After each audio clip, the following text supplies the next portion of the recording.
Gloria a Dios. Gloria al Señor. Vamos a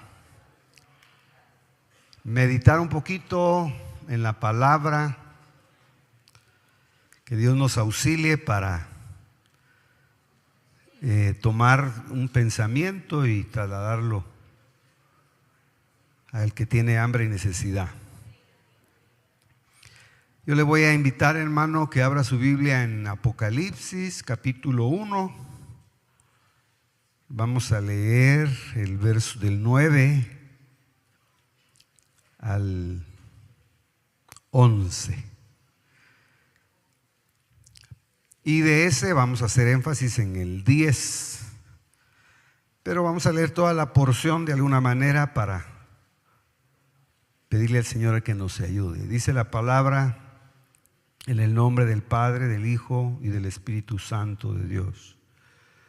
Dice la palabra: yo, Juan, vuestro hermano y copartícipe vuestro en la tribulación, en el reino y en la paciencia de Jesucristo.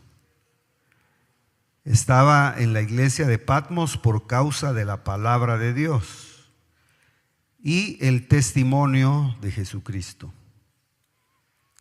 Yo estaba en el Espíritu en el día del Señor,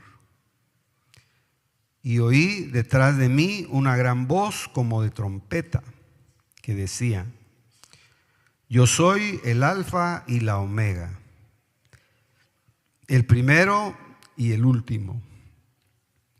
Escribe en un libro lo que ves y envíalo a las 7 iglesias que están en Asia: a la de Éfeso, Esmirna, Pérgamo, Tiatira, Sardis, Filadelfia y Laodicea.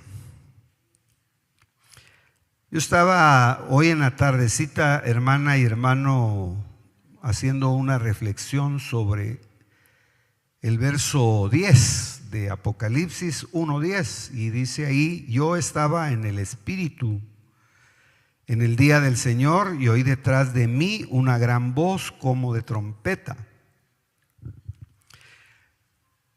Si nosotros vamos al contexto de ese texto, o en Primera de Tesalonicenses capítulo 4, 14 y 15, ahí está un texto que se relaciona bastante.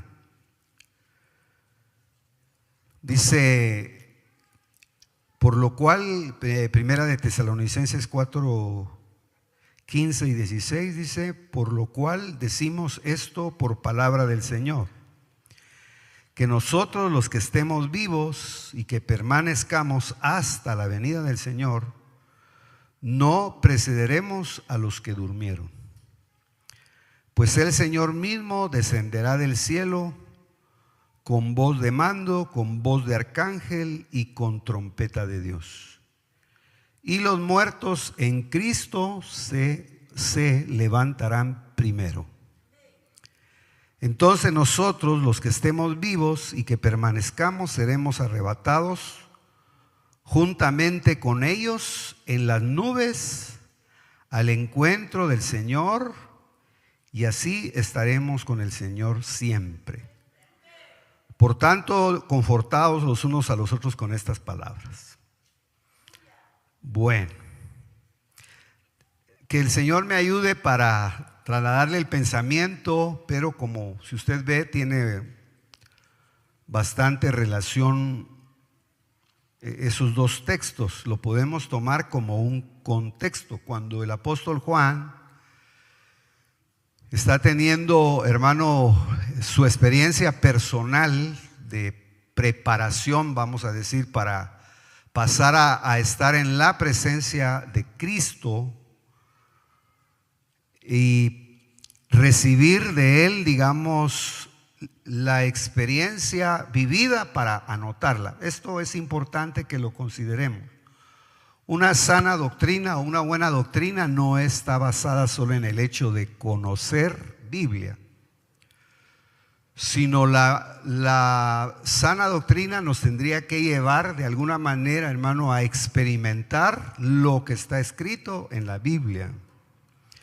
Es más que conocimiento, una experiencia de vida, y no de vida natural solamente, sino de vida sobrenatural. Si usted revisa su diario vivir, va a ver que algún detallito hay que siempre hace que su vida no sea normal, que sea diferente a la vida de otras personas.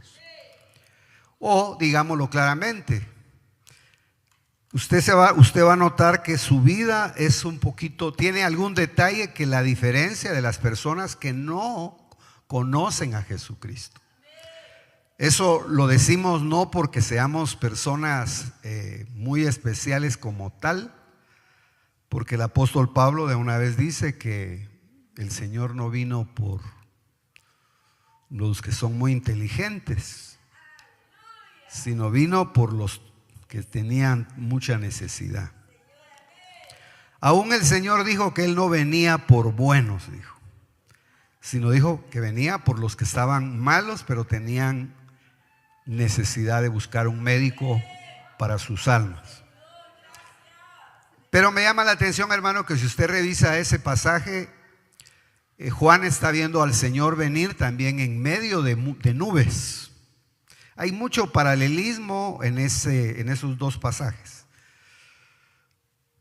Y también, hermano, está hablando ahí de la necesidad de estar en una condición bien orientada. Tal vez yo quisiera dejarle el pensamiento y le puse a esta reflexión: la iglesia y su ubicación espiritual o su orientación espiritual. Yo no sé si a usted le ha pasado, tal vez solo para darle sentido a lo que vamos a platicar, que a usted le ha pasado que ha ido a un lugar y en un momentito se ha desorientado.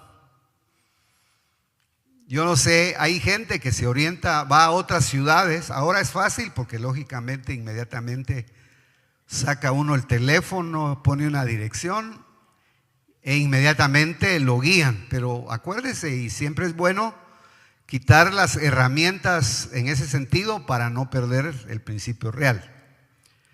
Mi experiencia es que no soy un hombre de mucha orientación. Si voy a una ciudad que no conozco, me cuesta orientarme.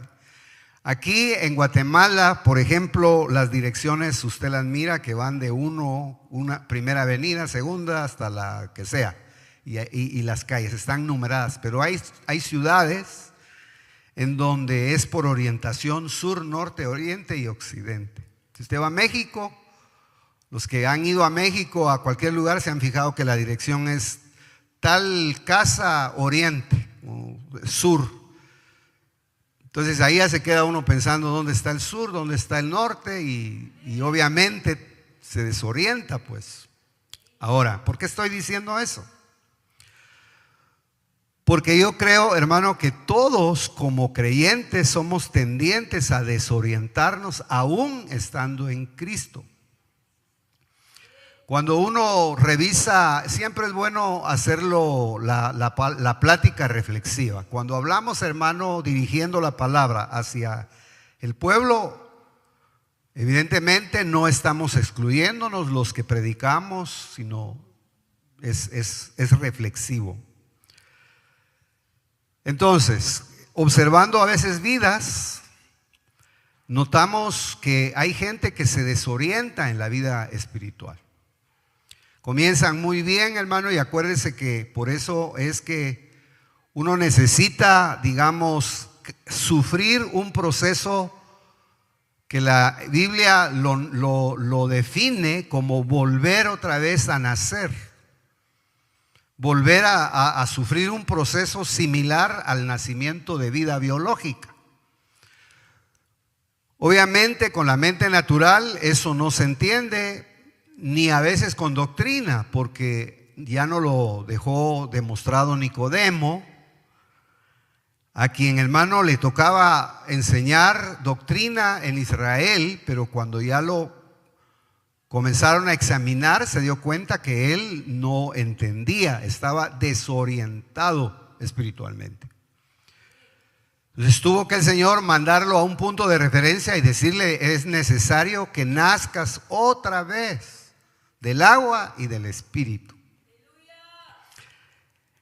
Ahora, yo no sé, como le digo, si usted está muy bien orientado, si estamos bien orientados en la vida espiritual.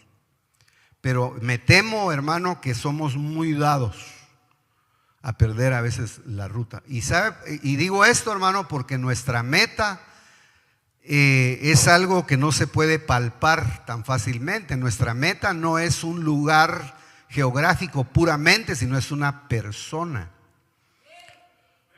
Nuestra meta es la persona de Jesucristo.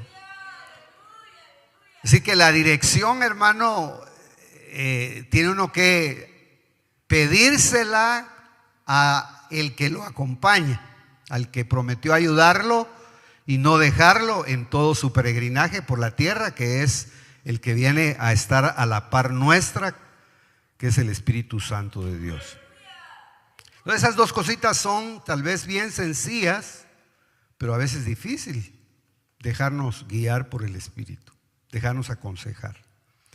Ahora, estudiando o más bien revisando capítulo 1 de Apocalipsis, usted ve a Juan como un ejemplo de alguien en quien nosotros podemos ver ciertos aspectos de orientación espiritual. Cuando leemos ese pasaje, se ve claramente que a él, hermano, lo habían sacado del lugar donde era su hábitat espiritual. Se cree, hermano, que lo habían sacado él estuvo pastoreando en toda la región de Turquía actualmente, o de Asia Menor en esos días. Y se cree que el apóstol Juan hizo obispado específicamente en la iglesia de Éfeso. Pero obviamente no tenía, hermanos, solo esa congregación que visitar, sino básicamente hacía un recorrido en esas 7 congregaciones.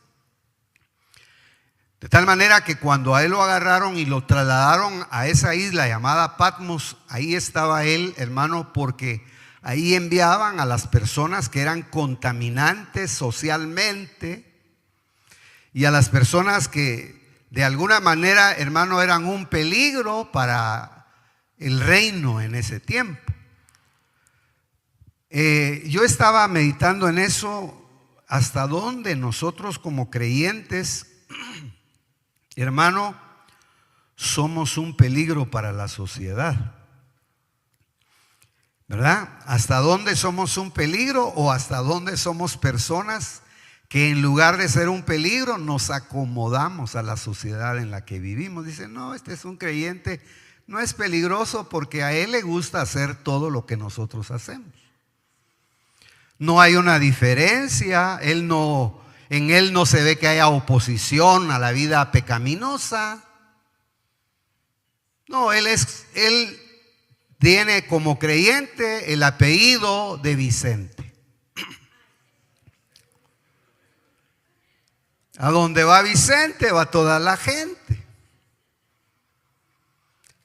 Pero el creyente, hermano, que está bien orientado, mientras todos están viendo para acá, él está viendo a la dirección contraria. Evidentemente. Y aunque, hermano, ¿en dónde lo podemos visualizar? El apóstol Pablo va a buscar creyentes para meterlos a la cárcel porque eran un peligro los creyentes de ese tiempo. Andaban alborotando la ciudad. Hermano, los metían a la cárcel y salían de la cárcel inexplicablemente. Déjeme decirlo chapinamente: calidad de apóstoles. Los agarraban, hermano, los metían a la cárcel y mire, los iban a sacar seres angélicos por órdenes del cielo. No necesitaban llevar llaves, ellos entraban, hermano, iban hasta el fondo de las cárceles y los sacaban y los volvían a poner y los volvían a orientar. Porque usted mira que el apóstol Pablo, hermano, no salió de la cárcel y se fue a la cantina o a donde le dijera yo, a qué lugar, al antro, pues, para decirlo muy chapinamente. Salió del bote, salió de la cárcel y se fue directamente, hermano, al lugar donde estaban sus hermanos. Y cuando llegó a ese lugar, hermano, le abrió una persona que dijo: ¡ay! Ahí está su ángel.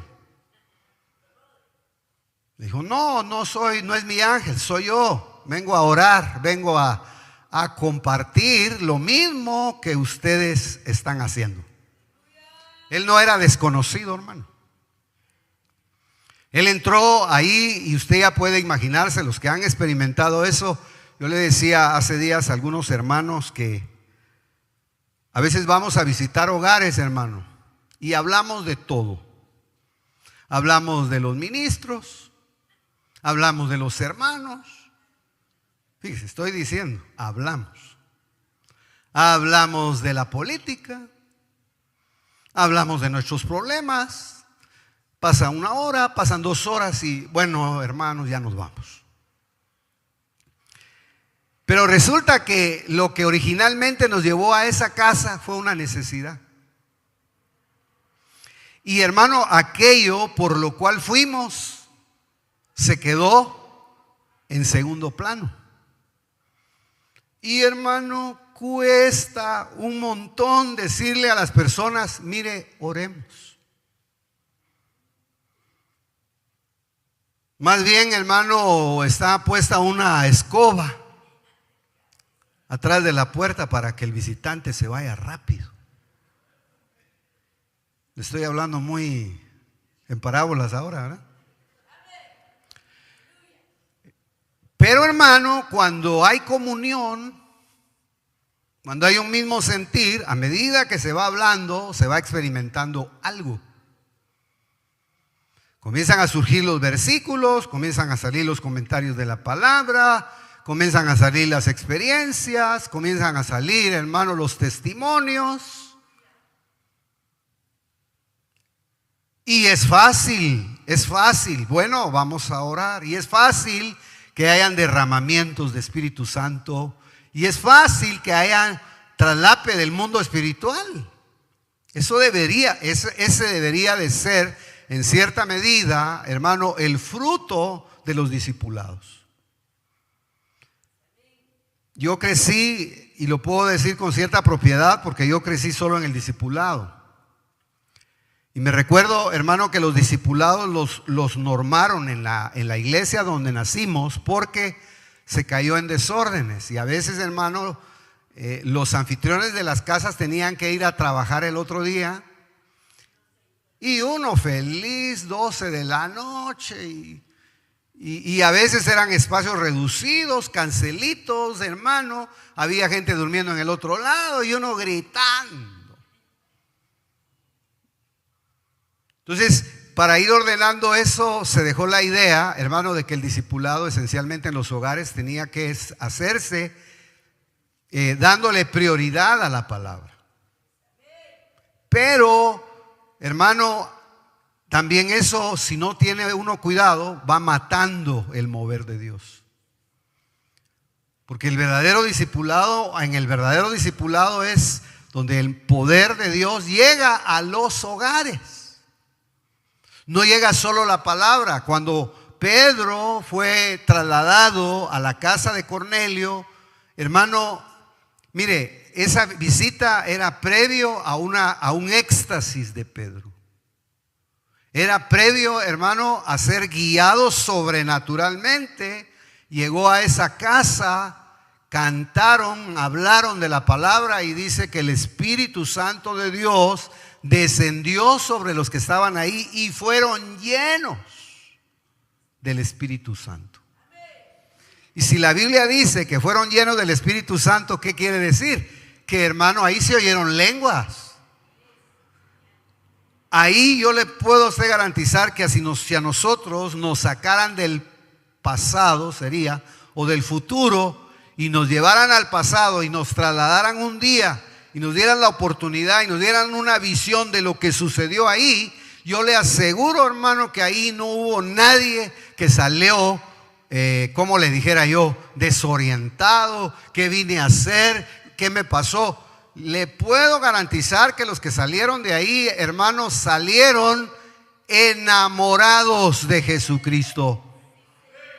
Salieron dando testimonio de la experiencia recibida.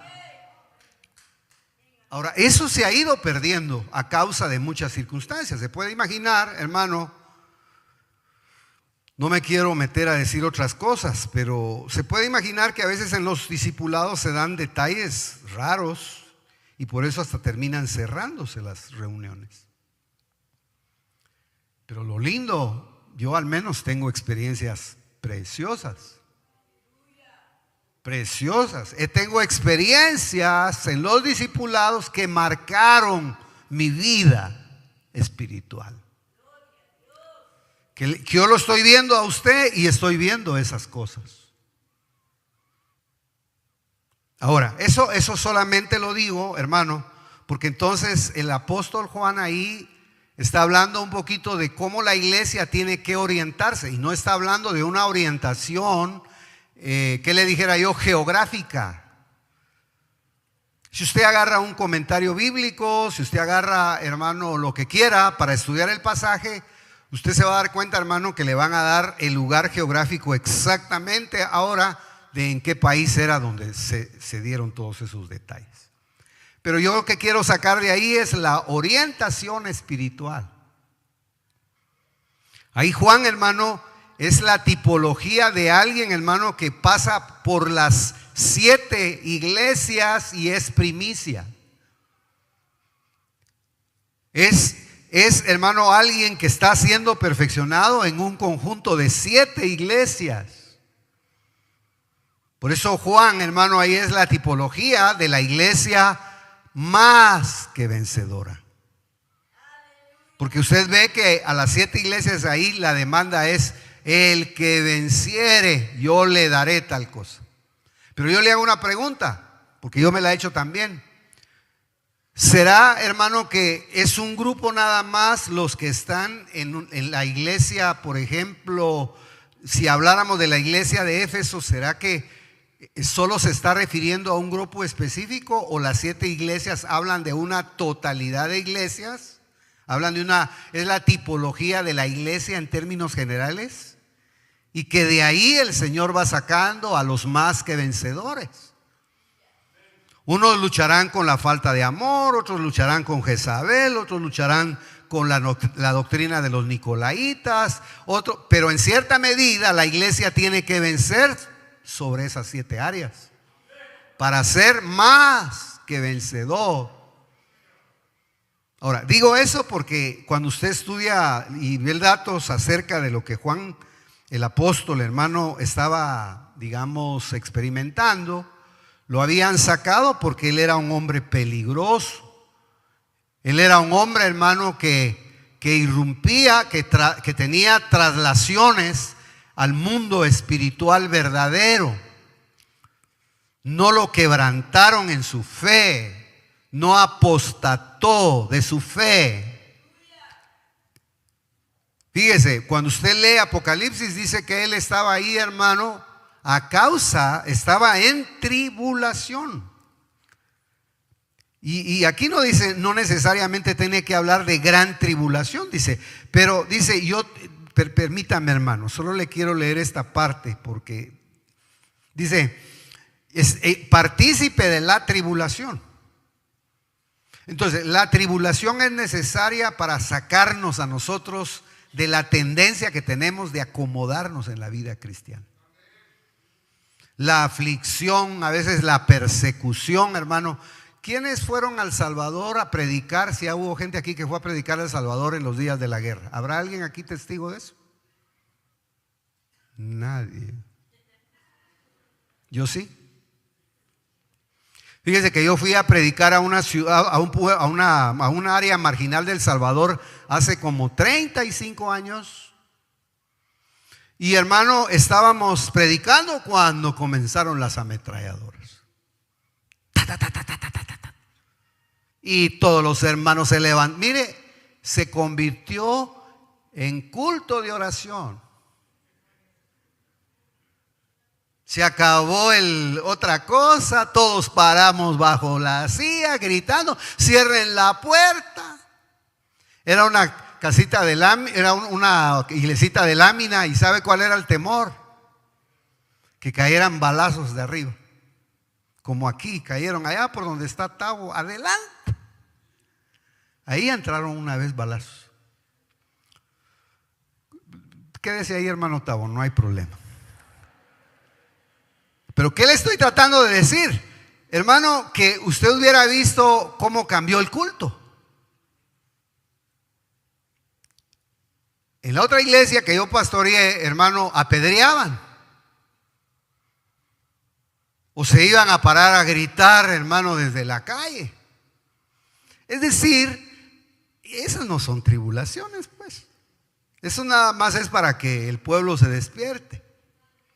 Entonces, parte de cómo Dios va a ir orientando y ubicando a su iglesia, es parte de eso la tribulación, la aflicción, que le jalen el petate a uno a veces, que lo sacudan, que a veces, hermano, tarde un poquito más tiempo la enfermedad de la que está prevista.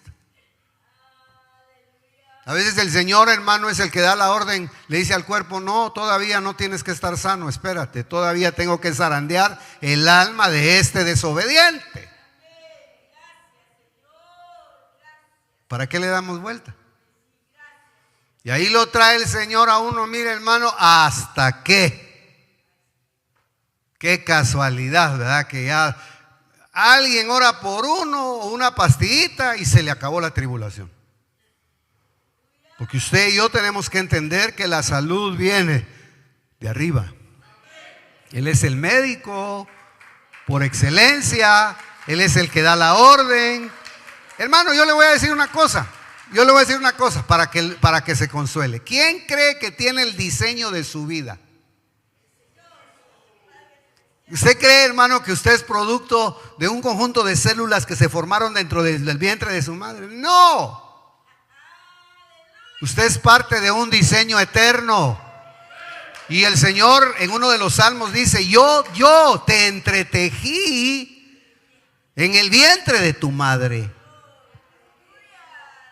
Yo puse algo que de alguna manera se puede desconectar cuando tengas 40 años. Él es el que tiene nuestra vida. Por eso, hermano. Y esto no es amenaza. La vida se la debemos a Cristo. Usted es deudor, yo soy deudor, somos deudores. Él nos dio su vida. Y es a Él al que le tenemos que entregar nuestra vida.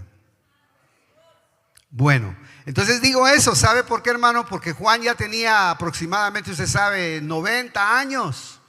Todos creyeron que Juan, hermano, iba a salir muerto de ahí. No, no salió muerto. Salió con vida.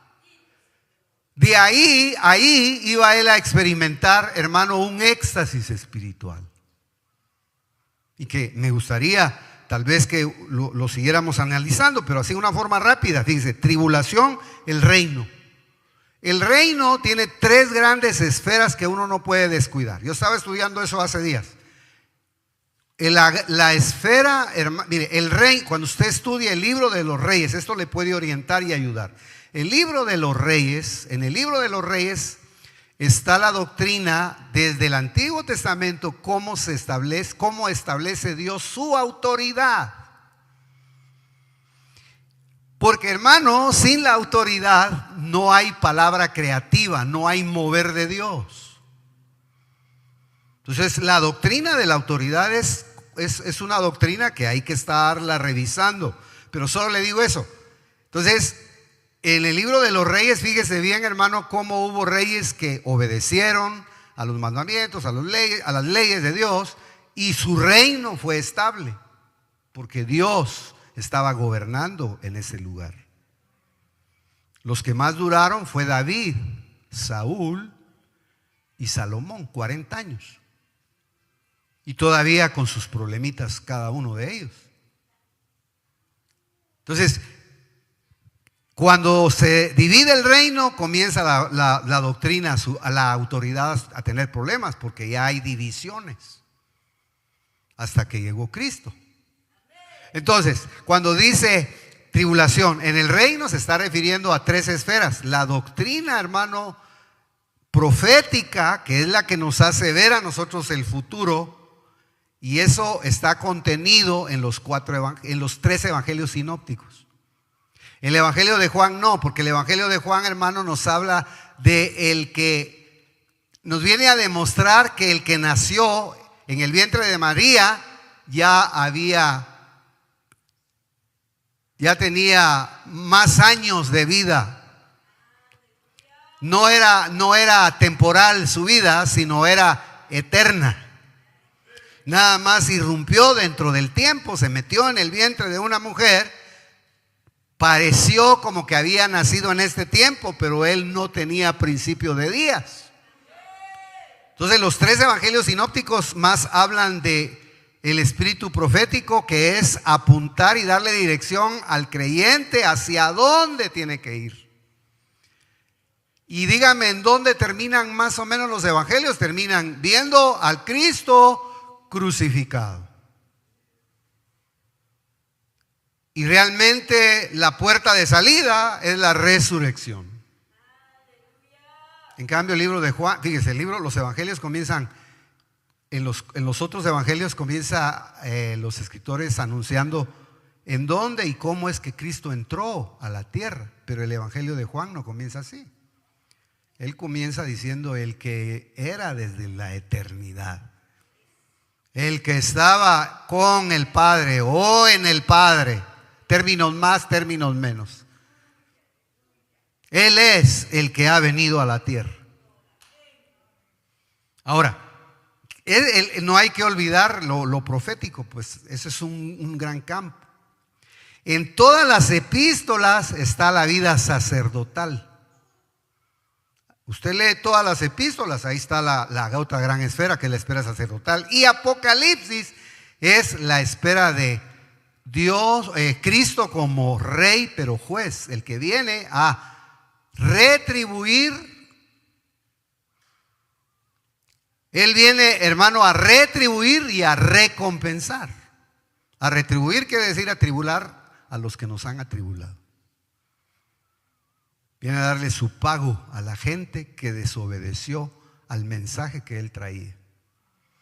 Por eso segunda de Tesalonicenses dice Pablo, es justo atribular a los que nos han atribulado. Por eso, hermano, usted no se preocupe de lo que le hagan. No se lo hacen a usted, todo lo llevan anotado. Vendrá el día en que Jesús no viene como cordero. Imagínense, viene con una lengua como espada de 2 filos. Y eso fue lo que a Juan lo dejó como muerto. Porque él estaba acostumbrado a recostarse en el pecho de Cristo. Pero cuando ya lo vio de otra manera. Sus ojos eran llamas de fuego. Sus pies eran bronce bruñido. Pero hermano, es tan interesante eso solamente para que usted y yo nos llevemos.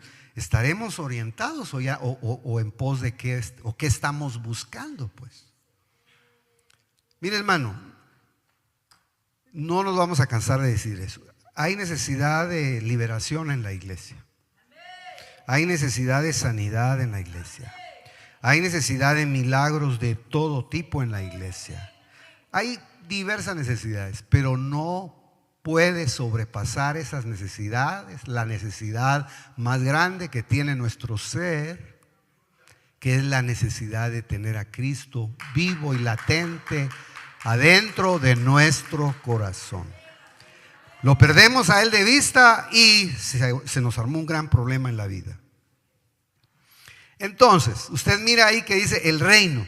y en la paciencia de Jesucristo. El Evangelio es una carrera no para alocados, no para gente, hermano, que todo le gusta rapidito. Aquí se corre, pero con paciencia. Usted tiene que tener mucha paciencia en el Evangelio. Si no ha recibido algo de parte de Dios, por alguna razón será, porque Él quiere que crezcamos en paciencia.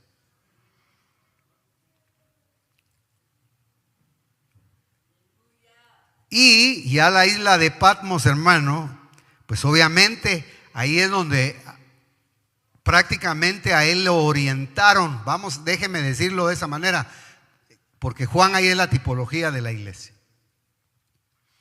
Están dando un lugar geográfico y curiosamente es una isla, como diciendo, también el creyente en determinado momento es clase aparte. Dios lo agarra, lo saca de un entorno y lo pone en otro lugar donde hay una jurisdicción que le pertenece solamente a Dios. Aunque usted no quiera, usted ha sido comprado con la sangre preciosa del Cordero y tiene dueño. Perdón, hermana y hermano, usted tiene dueño. Usted le pertenece a Dios, aunque no quiera, le dio su vida a Él. Realmente dice que Él la compró, pero realmente nosotros somos beneficiados con eso.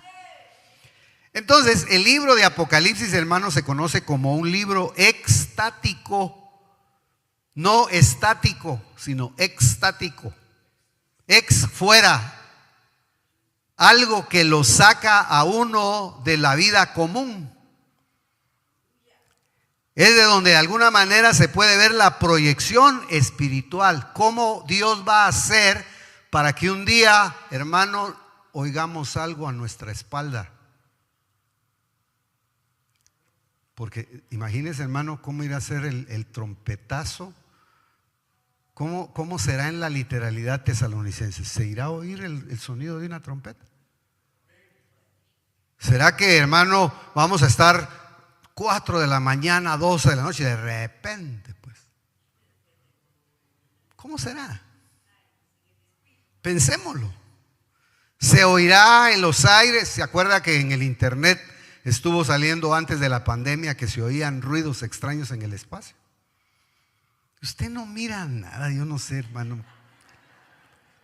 Pero yo me acuerdo que se oían ruidos que en Argentina, que en Centroamérica, que en Honduras, que en China, en todo lugar se oían sonidos. Ahora, si esos son noticias falsas, a saber, pero más o menos.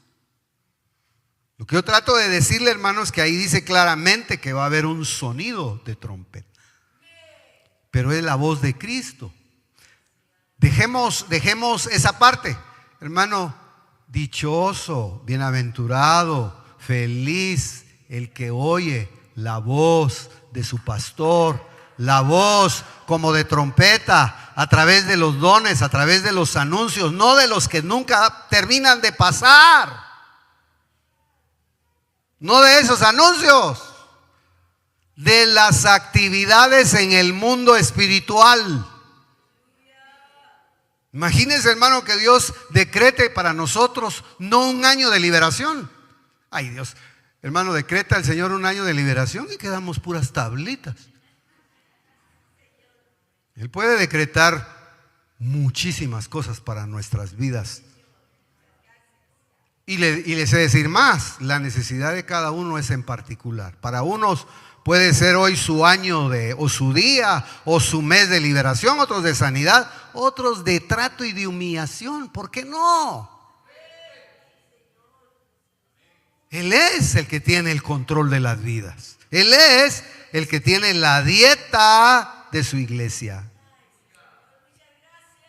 Por eso dice, dice el estado estático es como un arrobamiento de los sentidos que hace que la persona salga y se ponga sobre algo, al punto de que pueden sacar su espíritu, como le sucedió a Pedro, que el hermano estaba esperando que le pasaran su almuerzo y de repente le vino un éxtasis y comenzó a ver que bajaba un lienzo donde venían distintos géneros de animales. Y lo orientaron. Le dijeron que era lo que tenía que hacer. Él se oponía, él no quería ir. Pero hermano, terminada la experiencia, él ya tuvo dirección.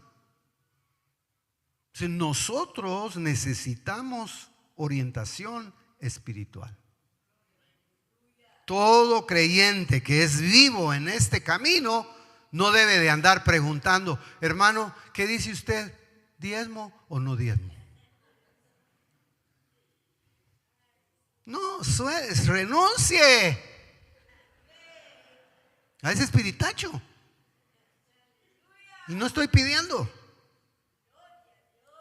Qué lindo es tener un corazón generoso. Yo, hermano, no he visto a nadie que siendo generoso Dios no lo bendiga y le multiplique su sementera.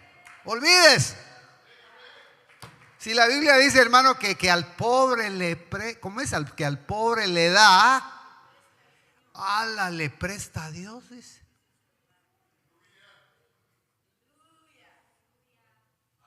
Me salió lo del diezmo, no sé por qué. Esta iglesia es muy generosa. Solamente lo digo, hermano, porque donde está tu tesoro, ahí estará tu corazón.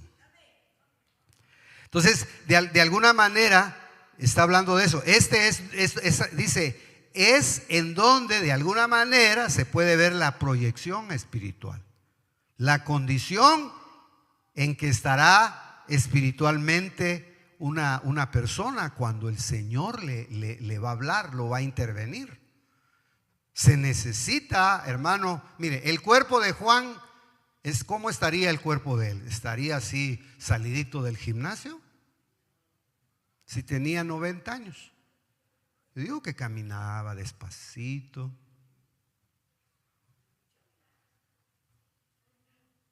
Ya las canitas ya le tiemblan a uno. Pero una cosa, su cuerpo probablemente, hermano, estaba encadenado, estaba limitado. Ahora, su mente, que es su alma, estaba en la palabra. Su mente estaba en la palabra. Yo estaba averiguando, hermano, que son 404 versículos los que tiene Apocalipsis. De los 404, 400 versículos son alusivos al Antiguo Testamento. Entonces Juan, hermano, tenía la palabra en su mente. Ahora, ¿de qué le habla a usted esto? Que, hermano, gana usted más yendo a un lugar donde crece en el conocimiento de la palabra que un lugar en donde está oyendo chismes, donde está oyendo confesiones negativas, donde está oyendo cuestiones, hermano, que le hacen que su fe mengue. No estamos diciendo, hermano, que ande de discipulado de 6 a 9, discipulado de 9 a 11, discipulado de 11 a 12. No, tiene que trabajar. Pero tenemos que tener un centro de aprendizaje de la palabra. Y si no, vamos a un lugar y hermano, no reconocemos a un maestro. Porque ese es uno de los grandes problemas del latinoamericano. El latinoamericano, hermano, le cuesta reconocer a alguien por maestro. ¿Usted va al oriente? No. La cultura oriental es diferente, eso lo traen en la sangre. Pero nosotros somos maestros de todo y nadie nos aprende. Uno tiene que reconocer a alguien que le puede enseñar, hermano amado. Yo le estaba hablando ayer estábamos hablando con el hermano Gustavo. Prepárese porque vamos a hacer una escuela de alabanza. Pero no es para que venga usted aquí. No se aceptan llamados. Hermano, fíjese que yo toco. No, usted no toca nada. ¿De qué le sirve tocar y va a dar? Si ni orar puede. Ya me puse feo. No, yo le decía al hermano Gustavo, aprendamos a cantarle a nuestro Dios todos. ¡Qué maravilla! Si todos aprendemos a modular nuestra voz, si todos, hermano, aprendemos a exaltar a Dios con nuestra garganta, ¿se puede usted imaginar? El poder de Dios descendería y el Espíritu Santo haría lo que nosotros no podemos hacer. Él liberaría, Él llenaría con el poder de su Espíritu Santo. Él, hermano, traería dones certeros a la iglesia.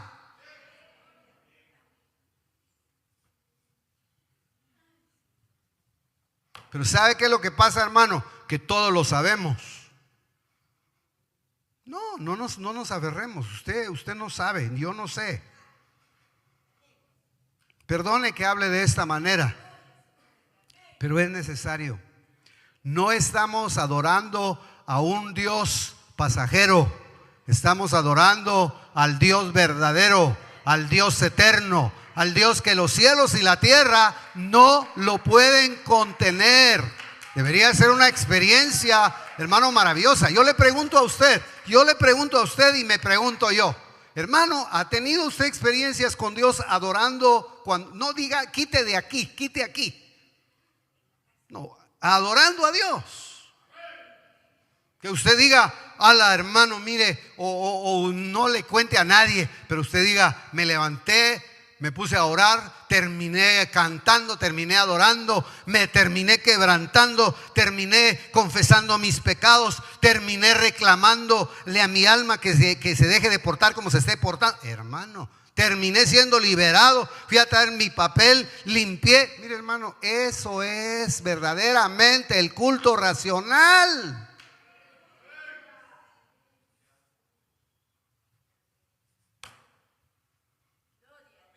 ¿Se puede imaginar el poder de Dios sobre uno? Y perdone lo que estoy diciendo, yo ayer me levanté a orar por una necesidad que tenía. En la noche vi la respuesta. Angelito está de testigo. En la mañana yo le dije al Señor una cosa, hoy. Nunca he hecho esa oración. Nunca. Pero era necesario. Hoy, por favor, Padre. En la noche entró la llamada que necesitaba. Dios habla, Dios contesta, Dios es bueno. Pero hermano, la oración no fue. Yo le estoy diciendo que eso lo mencioné de último con cierta vergüenza. Porque yo no soy dado a decirle, Señor, si tú no haces. No, Él que haga como Él quiere con la vida de uno. Que haga lo que Él quiere hacer en la vida de uno, no lo que uno quiere. Pero yo le estaba comentando a mi hijo y le decía, mira vos, y no nos habremos confundido, porque mire, le dejo un consejo. Ya oró usted y ya renunció a sus ancestros por parte de su madre y de su padre.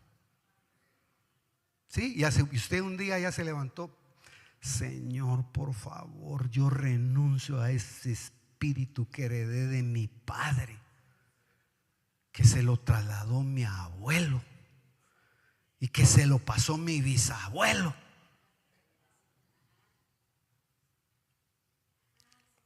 Ese es un lado. Ahora, Señor, por favor, ayúdame con ese espíritu de mi madre que me heredó. Y ese espíritu seguramente a mi madre se lo heredó mi abuela.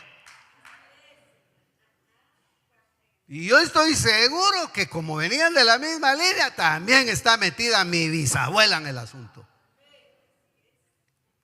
Hermano. Pero a pedirle a Dios. Mire, hermano, hay géneros de adulterios que vienen de generación en generación. Hay géneros de demonios, hermano, que fastidian de generación en generación. Pero la iglesia anda de vacaciones. Yo nada tengo. No, nada tiene. Nada, nada. No, hermano, yo le aseguro que si nos ponemos a revisar nuestra vida, nos vamos a asustar. Acuérdese, usted tiene hijos, usted tiene nietos. No, yo no le abro mi corazón porque si no aquí la cosa se va a poner seria. Solamente estoy tratando de decirle, el cuerpo está esclavo. El cuerpo está ahí. Pero la mente estaba en la palabra. Ahora, ¿por qué le leí yo y voy a terminar rápido, hermano? Mire, dice, estaba yo en el Espíritu. ¿En dónde estaba su espíritu? ¿En dónde estaba su espíritu? El espíritu de Juan, ¿en dónde estaba? Estaba en el Espíritu. Por eso yo acá, en una forma rápida, nada más por tiempo, hermano, puse la ubicación espiritual de Juan cuando nos dejó su experiencia escrita. Era, hermano, para que él pudiera anotar lo que miró y trasladárselo a la iglesia a través de su ángel ministerial. O él más bien era un ángel ministerial.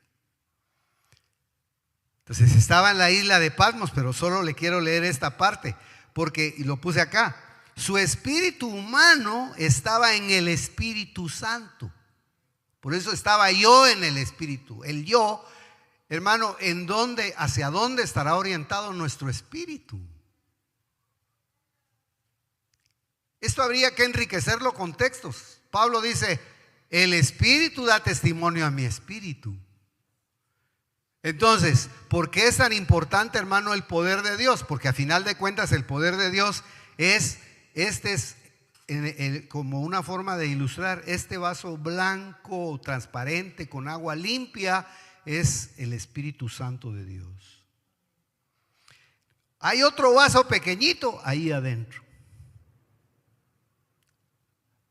Mi espíritu dentro del Espíritu de Dios envuelto. Por eso, mire hermano, por eso es que Pablo vivía tan en el Espíritu que de repente, hermano, le demandaron, lo sacaron de su espíritu y él no podía determinar cómo había sido la experiencia. Yo no sé, dijo, si en el espíritu, si estaba en el cuerpo, no estaba en el cuerpo, pero yo sé, porque es Pablo seguramente, está sugerido hasta la saciedad, fue llevado al tercer cielo, fue arrebatado a un lugar donde oyó palabras inefables que no le son dadas al hombre explicar, pero sí lo dejaron a él codificado. Le pusieron la vida de la palabra en lo más profundo de su ser. Era difícil que Pablo apostatara. Más bien terminó siendo un cordero, porque llevaba en su espíritu el código de la vida de Cristo. De tal manera, hermano, que la iglesia no va a poder pasar las aflicciones de los tiempos finales, sino va a ser atribuladita. No va a tener que descuidar su campo profético real, su campo de sacerdocio, su campo de perfeccionamiento, su campo, hermano, de que sea establecida la autoridad en su vida, para que el poder de Dios lo mantenga y su espíritu bien orientado. No, perdí de vista a Cristo. Mire, hermano, como usted no mira internet, yo sí miro. Hay cantantes cristianos que se han metido unas torcidas, hermano, con 5 millones de seguidores. Hay uno por ahí diciendo, mejor no digo lo que dice. No, es hereje. Usted debe tener discos en su casa, o tú, y hay que decirlo. Si ellos se daban el lujo, hermano, de llamar a la gente y convocar a la gente,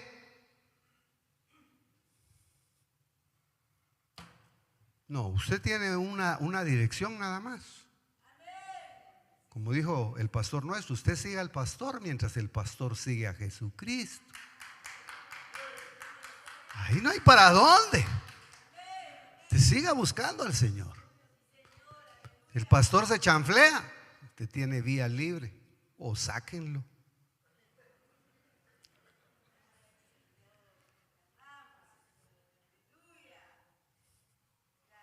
Para meterse uno dentro del costal, hermano.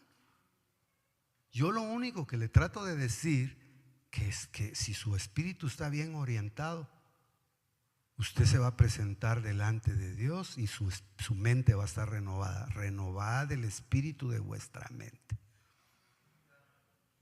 Vamos a estar, hermano, por muy sencillo que sea nuestra prédica, por muy sencillo, mire hermano, de veras, usted puede traer uniforme, no puede traer uniforme, hay cosas que son formalismos de la iglesia y no me vaya a malinterpretar, pero ¿qué es más, el uniforme o el que porta el uniforme? No importa, hermano, si solo tiene un saquito uno, pero si adentro del saquito está el poder de Dios, si adentro del saquito está el testimonio de Dios, si adentro del saquito hay vida de Dios, ¡qué maravilla! Estoy gritando mucho. Orientémonos. ¿Dónde estará Jesús? Cuando uno está clamando, hermano, está gritando: Señor, ten misericordia, ¿dónde estás, Señor? Hasta que usted siente que ya llegó o se manifestó por su Espíritu. Ah, ahí estás, Padre Santo, ahí está su Santo Espíritu. Orientémonos. No, hermano, todos estamos aquí orientados. Amén.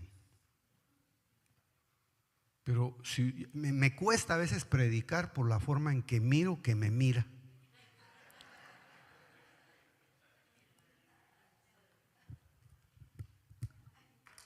Pero de todos modos se lo tengo que decir.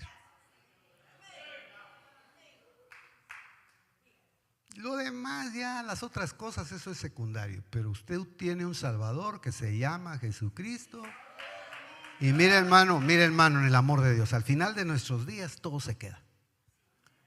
Todo se queda. Yo hablaba con un hermano, el hermano licenciado que nos ayuda con lo de la personería jurídica de la iglesia ayer. Y le estaba contando, hermano, de mi tía que durmió 30 años bajo su caja. Fíjese, a mí me gustaba pasarla a saludar porque ella tenía su cofrecito así grandecito, lleno de fichas de A25. Hace como 40 años. ¡Ja! Mire, soñaba con que me diera una fichita de A25. Como 2 veces metió la mano, mi hijito. Ay, Dios, yo con la gran ficha, hermano. Pero no me gustaba ver para arriba porque sobre su cabecera estaba la caja. 20 años durmió viendo su caja. Ay, dijo alguien, y dijo Carlitos Bautista: ay, ¿se acuerda de fulana? O de fulano. Me dijo: sí, mire, él compró su caja y la tenía en el tapanco. ¿Saben los de esta generación cuál es el tapanco? ¿Sí? No me va a decir que no sabe que es un tapanco, porque entonces sí, le quitamos el privilegio, hermano. Dice que cuando llegó el día que se tenía que ir, dijo: ahí está mi caja. Estaba comida por la polilla. Tuvo que comprar otra. Todo se queda. Mire, hasta la caja se le pudrió. Pero qué lindo que podamos estar delante de Cristo. Qué hermoso que usted tenga testimonio que el Espíritu Santo de Dios lo visitó. Yo le voy a decir algo, en el amor de Dios. A veces le echamos la culpa a los hermanos que dirigen. Perdónennos, hermanos amados, perdonen. Ah, es que la alabanza, qué fea es tú. El feo es ese espíritu que usted trae, ¿verdad? Porque yo le aseguro que lo subo aquí, ni a cantar puede. Pero ahí sí rápido. Ay, fluyó la alabanza. Pero si yo veo que ni usted fluye. Pero así, hoy sí agarrémonos. Porque hermano, en el amor de Dios, si nos ponemos a cantar todos, nos ponemos, yo diría, ala, qué lindo cómo fluye. Cómo le afloran las palabras. ¿De dónde traerá tantas ala? Pero hay gente que no se le ve eso. Ahora, ¿será necesario o no será necesario? ¿En qué quedamos? ¿O nos volvemos? Yo le iba a decir el nombre de una denominación, pero a veces no sirve eso. Entonces, hermano, en el amor de Dios, orientémonos. Dele vuelta a su espíritu o dele vuelta a su espíritu y dígale: Señor, yo quiero que tú me alcances en estos días. Oramos al Señor. Dele gracias al Señor si Él ha estado hablándole, si Él ha estado reencauzando su espíritu. Porque al final de cuentas, hermano, ¿qué es el Evangelio? Pues, ¿qué es lo que nos ha mantenido? ¿Qué nos ha sostenido? Que cuando tenemos necesidades en nuestro corazón, que cuando tenemos preocupaciones, que cuando hay tantos detalles, ¿verdad?, que hay que trabajar, Él se hace presente en nuestras vidas. Orientémonos.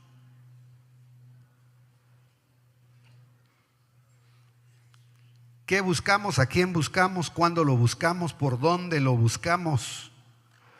Y si lo que buscamos, hermano, lo encontramos, que Dios nos ayude. Yo tengo que reconocer, hermano, que tenemos que reorganizar nuestro ser interior. Yo no seguí leyendo la vida del apóstol Juan, hermano, en la historia, pero creo que él salió de la isla de Patmos con vida. Había sido llevado a ese lugar solamente para ser sacado en el espíritu e ir, hermano, a ver la trascendencia del mundo espiritual para dejarnos una enseñanza a nosotros. ¿Será, hermano, escudriñar el Apocalipsis solamente el hecho, hermano, de conocer las distintas corrientes doctrinales que hay? ¿O será, hermano, que ahí hay espíritu de vida para que nosotros tengamos la sensibilidad, que nuestro espíritu esté tan sensible para oír la trompeta de Dios, para oír la voz de Dios? Y para que, hermano, cuando estemos delante de Él y nos penetre su mirada, podamos recibir el beneficio de ser escudriñados en nuestro interior. Y siendo, hermano, escudriñados en nuestro interior, podamos desechar lo que está oculto en nuestro ser. ¿O será, hermano, que necesitamos de la espada del Espíritu? Es una espada ni siquiera, hermano, que fíjese, no está hablando de besos boca a boca. Está diciendo, hay una distancia, porque es una espada aguda que me separa de Él, que me pone a la distancia de Él por la palabra, que hace que yo no le pierda de vista a Él. Porque hay gente, hermano, que está tan pegada, según ella o él, al Cristo, que se vive comparando ya. Son Cristos pequeños. La espada nos separa. La espada nos distancia. Usted puede ver tantas implicaciones que tiene esa visión, hermano. Y al final el gran apóstol terminó en los pies de Jesús como muerto, esperando una nueva vida. ¿Dónde está su espíritu? ¿Dónde está mi espíritu? ¿En qué recreamos nuestro espíritu?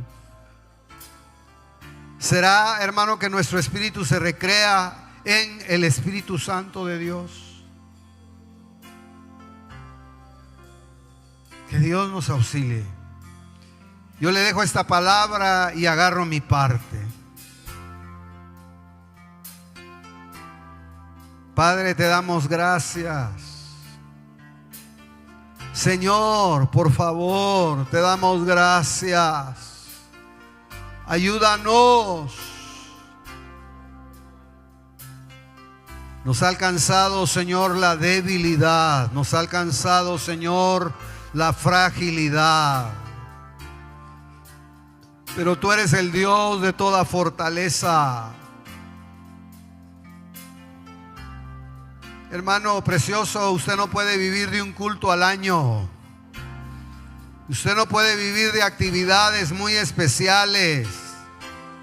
Usted no puede vivir del mover de la iglesia. Usted vive por el Espíritu. Usted vive por la palabra. Oh, por eso, hermano, la gente, analicemos, la gente que dice me voy de la iglesia es porque su vida era la iglesia.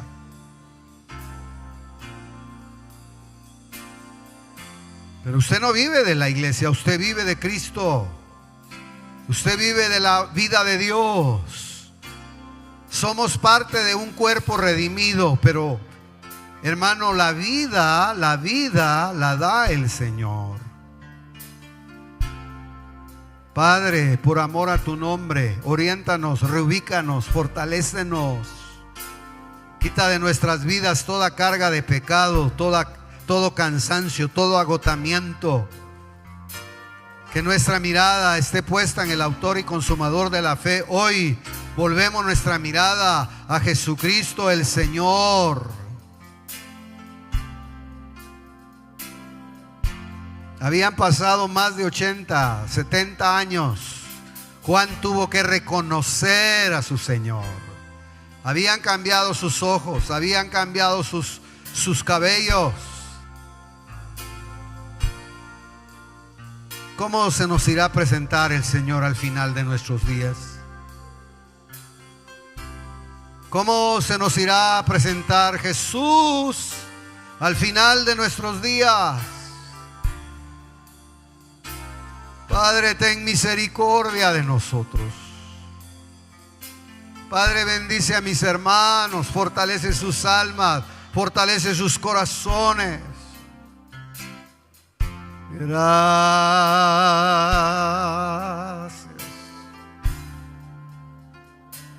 Reciba, hermano, una porcioncita de la palabra.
Del Santo Espíritu de Dios,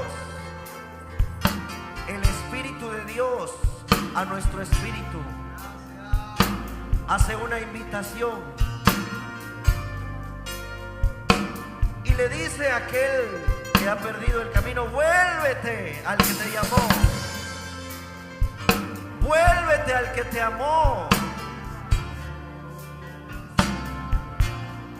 Como decía el profeta, paraos en los caminos, preguntemos cuál es la senda por la que habremos de caminar y vamos en pos de ella. Nuestra senda se llama Jesucristo. Nuestro camino se llama Jesucristo. Él es nuestro norte. Y hemos puesto nuestra mirada en el autor y consumador de la fe.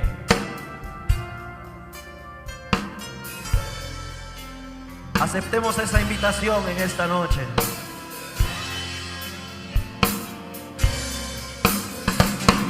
Fija tus ojos en Cristo, tan llenos de gracia y amor,